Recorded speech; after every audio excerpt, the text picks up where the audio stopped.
لو أخذ قرار الواحد سهر، قيل وقال وكلام فارغ وغيبة ونميمة حتى الساعة الواحدة، في معظم الأيام تفوته صلاة الفجر.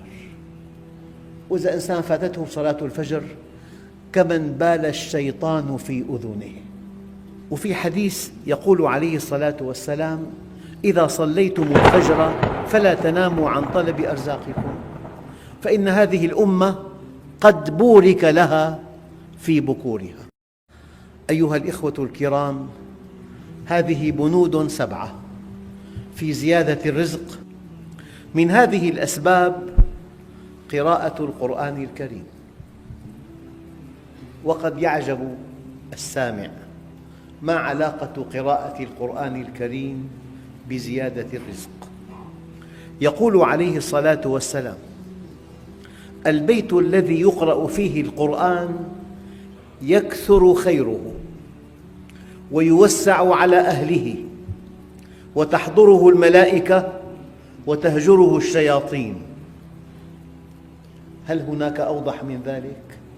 البيت الذي يقرأ فيه القرآن يكثر خيره ويوسع على أهله وتحضره الملائكة وتهجره الشياطين، وإن البيت الذي لا يقرأ فيه يضيق على أهله ويقل خيره وتهجره الملائكة وتحضره الشياطين. إنك إذا قرأت القرآن الكريم اقتربت من الله، وإذا اقتربت منه اقتربت من طاعته، وإذا أطعته كافأك بسعة الرزق. وعن أنس رضي الله عنه عن النبي صلى الله عليه وسلم أنه قال: إن القرآن غنى لا فقر بعده ولا غنى دونه. إن القرآن غنى لا فقر بعده ولا غنى دونه. وروى الإمام الغزالي قصة أن رجلاً لازم باب عمر رضي الله عنه، ضاق به زرعاً، قال: يا هذا، هاجرت إلى عمر أم إلى الله؟ هذه مشكلة تقع في كل وقت. يعني إنسان ينسى الله، يرى الشيخ كل يوم كل يوم كل يوم، استقمت ما صار معي شيء، أديت الصلوات الخمس وقيام الليل ما ارتزقت، لا يرى الله، يرى الشيخ. هذا خطأ كبير. قال له: هاجرت إلي أم إلى الله؟ تعلم القرآن فإنه يغنيك عن بابي. فغاب حتى فقده عمر، فوجده يتعبد، فقال: قرأت القرآن فأغناني عن عمر. فقال: وما وجدت فيه؟ قال: وفي السماء رزقكم وما توعدون. فبكى عمر رضي الله عنه. أول نقطة في هذه الخطبة أن قراءة القرآن توسع الرزق. البند الثاني: الصلاة على النبي صلى الله عليه وسلم. أيها الإخوة، أحد أصحاب رسول الله سمرة رضي الله عنه قال: كنا عند النبي صلى الله عليه وسلم إذ جاءه رجل فقال: يا رسول الله، ما أقرب الأعمال إلى الله عز وجل؟ قال: صدق الحديث وأداء الأمانة. قلت: يا رسول الله زدنا. قال: صلاة الليل وصوم الهواجر. قلت: يا رسول الله زدنا. قال: كثرة الذكر والصلاة عليه تنفي الفقر. كثرة الذكر والصلاة عليه تنفي الفقر. قلت: يا رسول الله زدنا. قال: من أم قوما فليخفف، فإن فيهم الكبير والعليل والضعيف وذا الحاجة. وفي حديث آخر يقول عليه الصلاة والسلام: من قرأ القرآن وحمد الرب وصلى على النبي صلى الله عليه وسلم فقد طلب الخير من مكامنه. طلب الخير من مكامنه، يعني أنت حينما تصلي على النبي تذكر كماله، تذكر ورعه، تذكر استقامته، تذكر حبه لله، فإذا اقتديت به استحققت أن يوسع الله عليك في الرزق. حديث آخر روى الترمذي عن أبي بن كعب رضي الله عنه قال: قلت يا رسول الله إني أكثر الصلاة، يعني الدعاء، فكم أجعل لك من صلاتي، يعني من دعائي؟ قال: ما شئت. قلت: الربع؟ قال: ما شئت. قال: وإن زدت؟ قال: فهو خير لك. قلت: النصف؟ قال: ما شئت. وإن زدت؟ قال: فهو خير لك. قلت: الثلثين؟ قال: ما شئت. وإن زدت فهو خير لك. قال: أجعل لك صلاتي كلها؟ قال: إذن تكفى همك ويغفر ذنبك. تكفى همك ويغفر ذنبك. هذا كلام المعصوم، هذا كلام سيد الأنبياء والمرسلين، هذا كلام الذي لا ينطق عن الهوى. أيها الإخوة، في مفهوم سلبي كي ترضى بالرزق، قال: ذكر الموت. مر النبي صلى الله عليه وسلم بمجلس من مجالس الأنصار، رآهم يمزحون ويضحكون، طبعاً مزاحاً بريئاً ومشروعاً، لكنه أراد أن يعظهم. قال: أكثروا ذكر هادم اللذات، فإنه لم يكن في كثير إلا قلله، ولا في قليل إلا كثره. أنت حينما تفكر أن نهاية الحياة الموت، وأنه ينتقل المرء من القصر إلى القبر، فإذا كان في بحبوحة كبيرة رآها زائلة، وإن كان في قلة رآها مؤقتة. لذلك ورد في بعض خطب النبي صلى الله عليه وسلم: إن هذه الدنيا دار التواء لا دار استواء، ومنزل ترح لا منزل فرح، فمن عرفها لم يفرح لرخاء ولم يحزن لشقاء. لا يدخل ذكر الموت بيتاً إلا رضي أهله بما قسم لهم.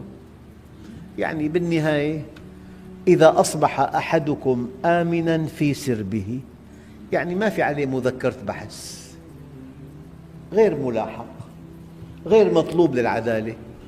إذا أصبح أحدكم آمناً في سربه، معافى في جسمه، عنده قوت يومه، فكأنما حيزت له الدنيا بحذافيرها.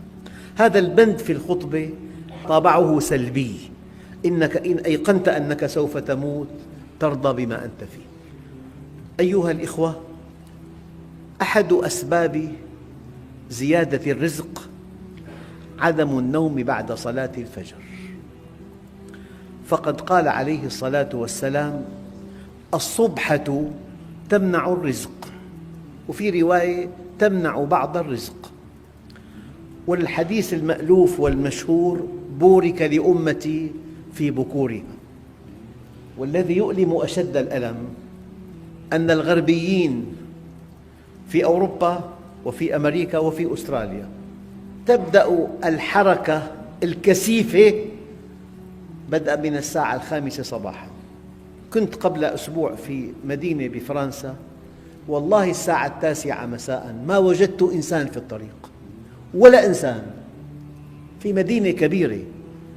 ينامون باكراً لترتاح أجسامهم، وينهضون باكراً إلى أعمالهم ليركزوا في أعمالهم. نحن أحق بهذا منهم. نحن للساعة 1 2 3 ما في شيء بيبدأ قبل الساعة 12 ثاني يوم، لا في المكاتب ولا في المحلات التجارية، كل شيء لسه المعلم ما أجى. للساعة 12 ما في حركة. هؤلاء الذين يعمل الواحد منهم 8 ساعات في بلاد نامية، يعمل الإنسان 27 دقيقة، وفي بلد آخر 17 دقيقة، وفي بلد آخر أقل من دقيقة. لا تصدق أن تستطيع أمة يعمل أفرادها بالدقائق أن تنتصر على أمة يعمل أفرادها 8 ساعات يومياً. فلذلك أحد أسباب زيادة الرزق عدم النوم بعد صلاة الفجر. أنا لا أمنع هذا إطلاقاً، ما في حكم شرعي. إذا إنسان صلى الفجر في جماعة واستلقى ساعة أو ساعتين، المقصود أن تباكر إلى الرزق. أحد علماء دمشق ألف أكبر موسوعة فقهية 20 جزء تقريباً، وأكبر موسوعة في تفسير القرآن. أقسم لي بالله أن هذين الكتابين الكبيرين ألفهما ما بين الساعة 4 صباحاً والساعة 8 وقت الفجر.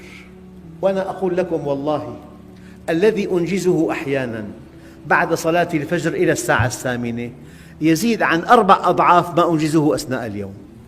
بورك لأمتي في بكوري. عود نفسك أن تنام باكراً. بتنام باكراً تستيقظ على صلاة الفجر وكأنك حصان نشيط. هذا وقت البركة، وقت التجلي، وقت الرحمة. لو يعلم الناس ما في العتمة والفجر لأتوهما ولو حبوا، ومن صلى الفجر في جماعة فهو في ذمة الله حتى يمسي، ومن صلى العشاء في جماعة فهو في ذمة الله حتى يصبح.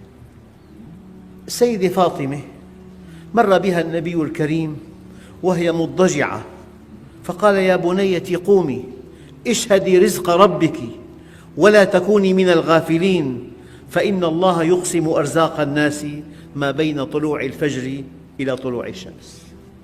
مرة ينبغي أن ألتقي مع إنسان، قال لي الساعة 6 صباحاً في مكتبه.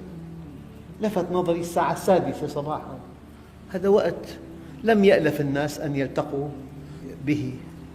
قال لي: أنا كنت صغيراً وكان أبي يوقظني لصلاة قيام الليل كل يوم، فألفت هذه العادة، أنا قبل الفجر بساعة أستيقظ وأبقى إلى المساء وأنام باكراً.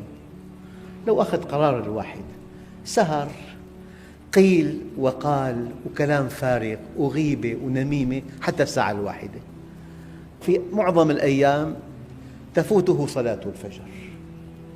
وإذا إنسان فاتته صلاة الفجر كمن بال الشيطان في أذنه.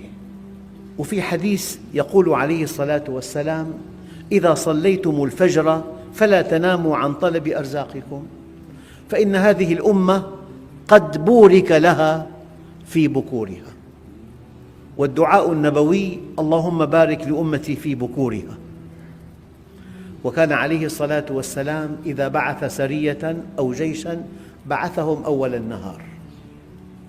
لا تناموا عن طلب أرزاقكم فيما بين صلاة الفجر وطلوع الشمس، باكروا طلب الرزق والحوائج، فإن الغدو بركة ونجاح. أيها الإخوة، بند آخر من أسباب زيادة الرزق: التوسعة على العيال. التوسعة على العيال أحد أسباب زيادة الرزق. يقول عليه الصلاة والسلام: إن مفاتيح الرزق بإزاء العرش ينزل الله للعباد أرزاقهم على قدر نفقاتهم. الذي يوسع على من حوله يوسع الله عليه. يلي يتولى ما تحتاجه أخواته الفقيرات يوسع الله عليه. الذي يتولى جيرانه يوسع الله عليه. الذي يتولى الفقراء والمساكين يوسع الله عليه. بقدر ما تنفق يأتيك الرزق. تضيق يضيق عليك، توسع يوسع عليك. ينزل الله للعباد أرزاقهم على قدر نفقاتهم، فمن كثر كثر الله له، ومن قلل قلل الله له. والحديث القدسي: أنفق أنفق عليك. يد الله ملأى لا تغيضها، أي لا تنقصها، نفقة سحاء الليل والنهار. حديث آخر عن ابن عباس رضي الله عنهما قال بلغ النبي صلى الله عليه وسلم عن الزبير إمساك تضييق، فأخذ بعمامته فجذبها إليه وقال: يا ابن العوام، أنا رسول الله إليك وإلى الخاص، يقول الله عز وجل: أنفق عليك ولا ترده فيشتد عليك الطلب. إن في هذه السماء بابا مفتوحا ينزل منه رزق كل امرئ بقدر نفقته أو صدقته ونيته، فمن قلل قلل الله عليه، ومن كثر كثر الله عليه.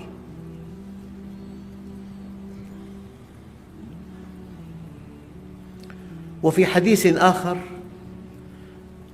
يقول عليه الصلاة والسلام: يا عمران، إن الله تبارك وتعالى يحب الإنفاق ويبغض الإختار، فأنفق وأطعم ولا تصرر صرا فيعسر عليك الطلب. وعن علي رضي الله عنه عن رسول الله صلى الله عليه وسلم أنه قال: السخاء شجرة من شجر الجنة، أغصانها متدليات في الدنيا، من أخذ بغصن منها قاده ذلك الغصن إلى الجنة. والبخل شجرة من شجر النار، أغصانها متدليات في الدنيا، من أخذ بغصن منها قاده ذلك الغصن إلى النار.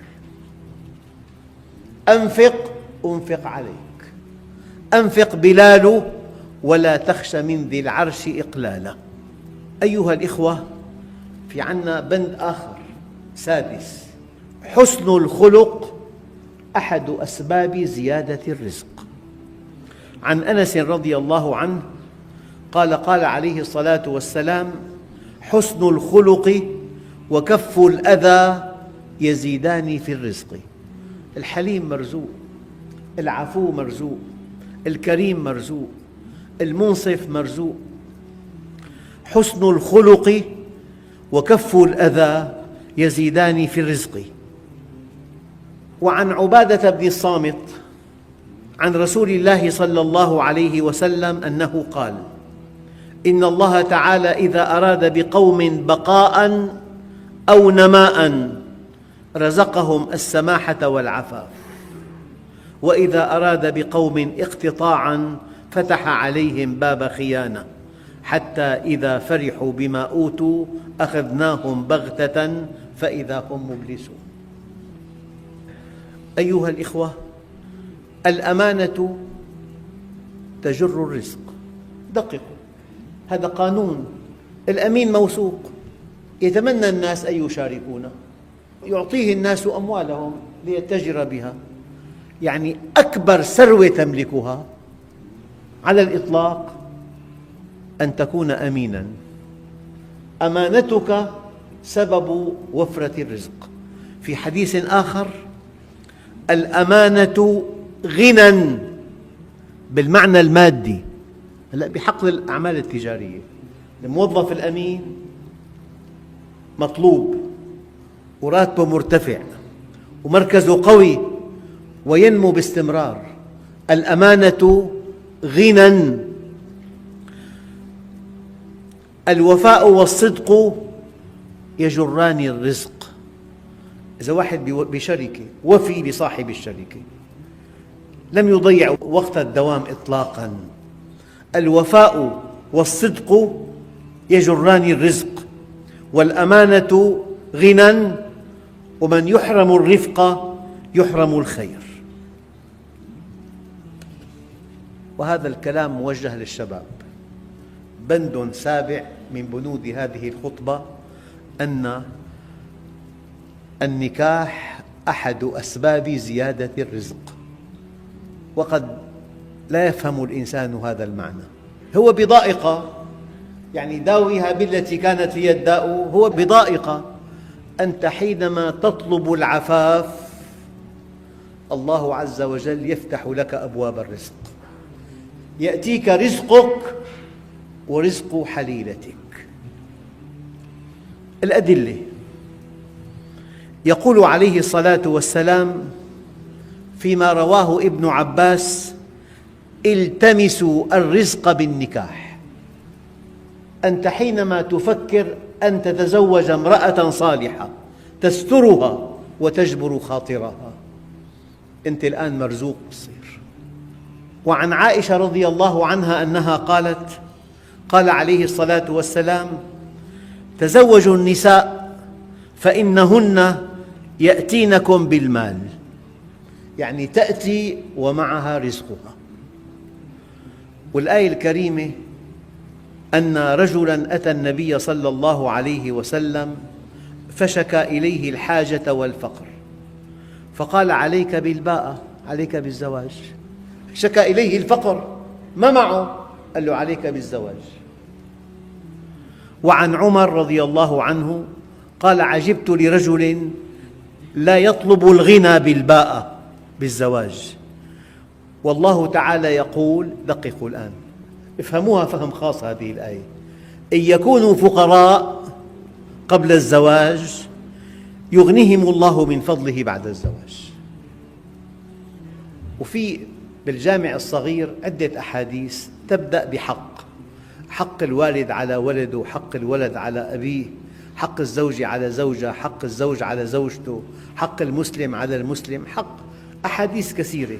لكن في حديث واحد إذا قرأه الشاب ينبغي أن يقشعر جلده: حق المسلم على الله أن يرزقه إذا طلب العفاف.